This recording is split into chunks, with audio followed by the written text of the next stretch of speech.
According to Morningstar, the number most retirement experts now use as the baseline for a comfortable retirement is 60 to 70% of your pre-retirement income. For a household that earned $120,000 a year before retiring, that means somewhere between $72,000 and $84,000 a year in retirement income just to maintain the lifestyle they already had. Here is the problem nobody is doing the math on. The federal OAS recovery tax threshold for the 2026 income year sits at $95,323 in net income. Hit that number, the exact zone Morningstar is telling you to aim for, and Ottawa starts clawing back 15 cents of your old age security for every dollar above it. So ask yourself this: if your retirement plan was built around replacing 70% of a six-figure income, how much of your own OAS pension have you already signed away without realizing it?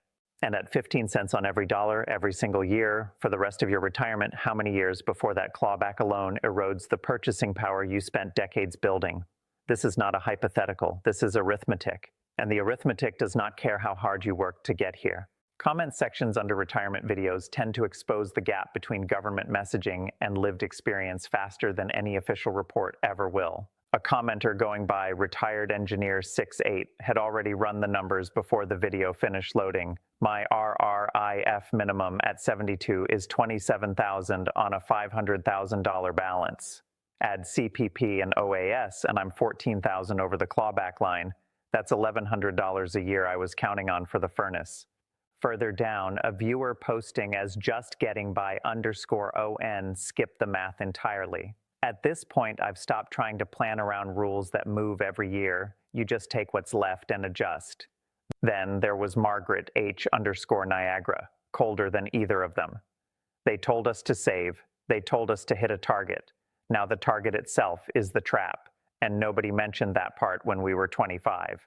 3 different reactions, 1 shared diagnosis. The system rewards exactly the behavior it later penalizes. What they told you and what is actually happening are 2 entirely different things. The mechanism at the center of this is officially called the OAS recovery tax, administered by the Canada Revenue Agency, and it is structurally indexed in a way that almost guarantees more seniors fall into it every year. For the 2025 income year, the threshold sat at $93,454. For 2026, it rose to $95,323.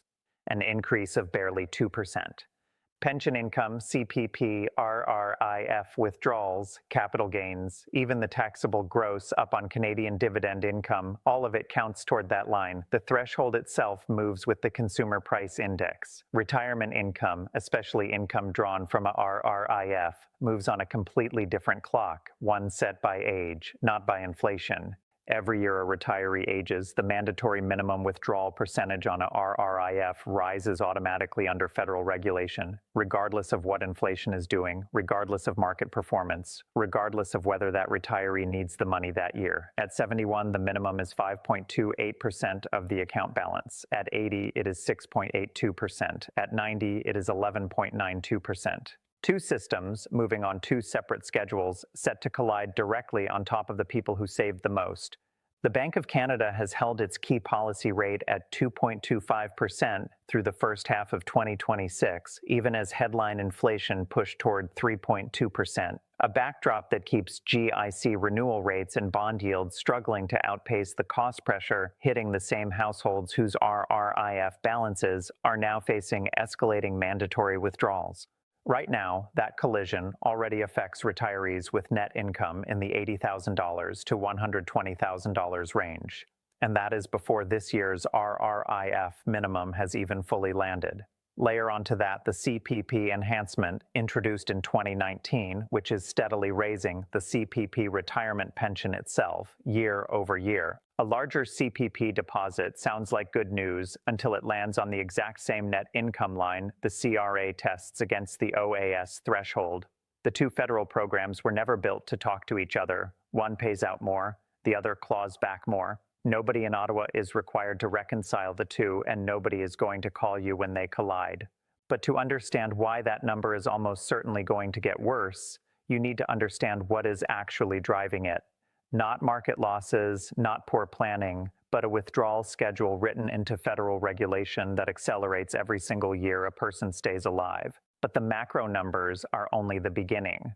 What this mechanism actually does to the OAS, GIS, and CPP system as a whole, and by extension to your monthly deposit, is where the real damage becomes visible. Here is how that collision actually arrives in a senior's bank account. Once net income crosses $95,323 in 2026, the CRA recovers 15 cents of OAS for every dollar above it, and the full pension disappears entirely once net income reaches roughly $152,000 to $158,000 depending on age. For a retiree collecting the maximum OAS of about $742 a month, climbing $20,000 above the threshold does not cost $20,000. At the 15% rate, it strips away roughly $3,000 a year, or about $250 a month, automatically with no appeal beyond filing correctly. That is one data point. Here is the second.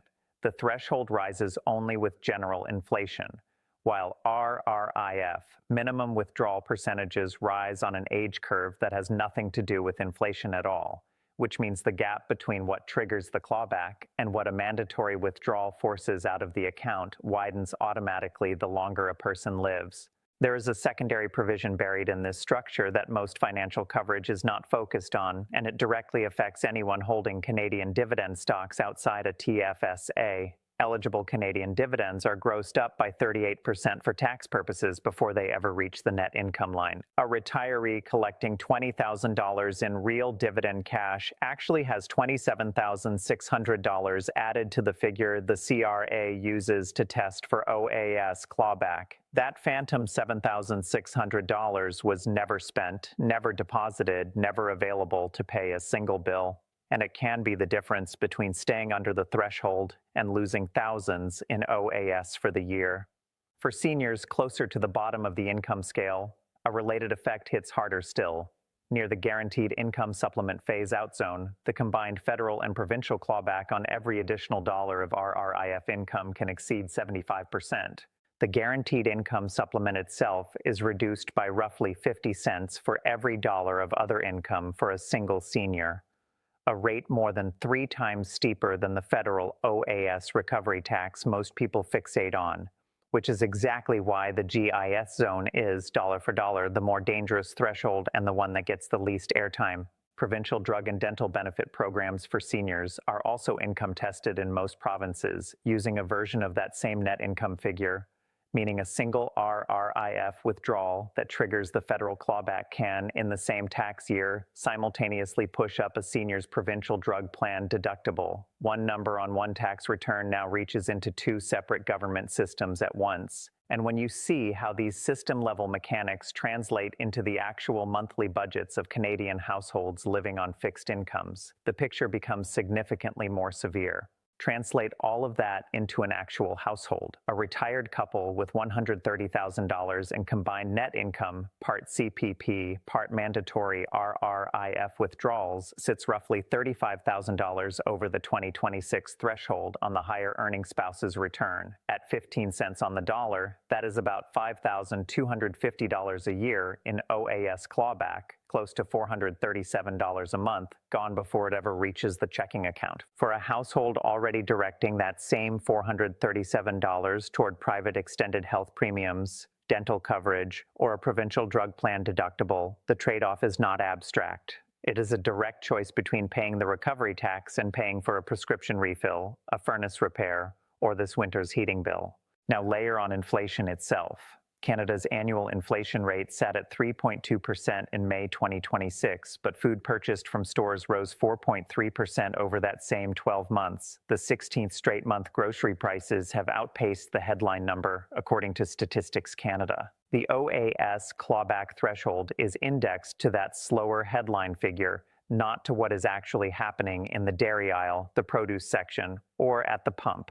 That gap is purchasing power evaporation in its purest form. The dollar amount on the page stays roughly the same, while what it actually buys at the checkout keeps shrinking. For a retiree at 80 forced into a 6.82% RRIF withdrawal on a $600,000 balance, that is $40,920 pulled out in a single year, whether the market was up or down. If markets are down, that withdrawal locks in losses at the worst possible moment. Asset depletion accelerated by a rule that does not check the calendar against the TSX. And every dollar of that forced withdrawal still counts toward the OAS threshold, deepening the clawback in the exact years a retiree can least afford it. This is the irreversible retirement deficit hiding inside a system that looks, on paper, like simple bookkeeping. The math was built to extract a percentage. It does not ask whether you needed the money, whether your spouse is in a care facility, or whether your heating bill doubled this winter. It only asks how old you are and how much is left in the account. For a retiree near the bottom of the income scale who relies partly on the guaranteed income supplement, the dynamic is just as severe in a different way. An extra $1,000 pulled from a RRIF to cover an unexpected dental bill can trigger a GIS reduction stacked on top of regular tax, leaving as little as $250 of that $1,000 actually available to spend. That is severe budgetary strain delivered by the very mechanism that built the original promise. Save diligently, do exactly what you were told, and the system reduces the benefit meant to protect you precisely because you tried.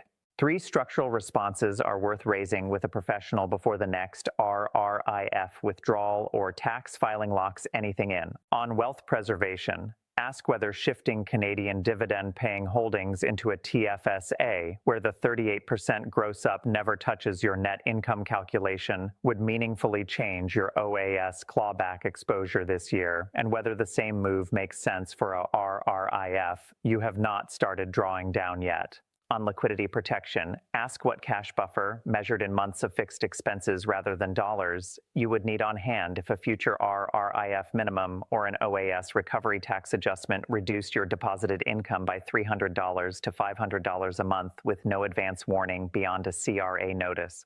On tax exposure reduction, ask whether pension income splitting with a spouse under the T1032 election or drawing down RRSP funds earlier in the years before age 71 while still in a lower bracket would shrink the RRIF balance that eventually forces you over the clawback line, and whether your specific GIS or provincial drug plan eligibility changes the calculation. None of these are speculative bets.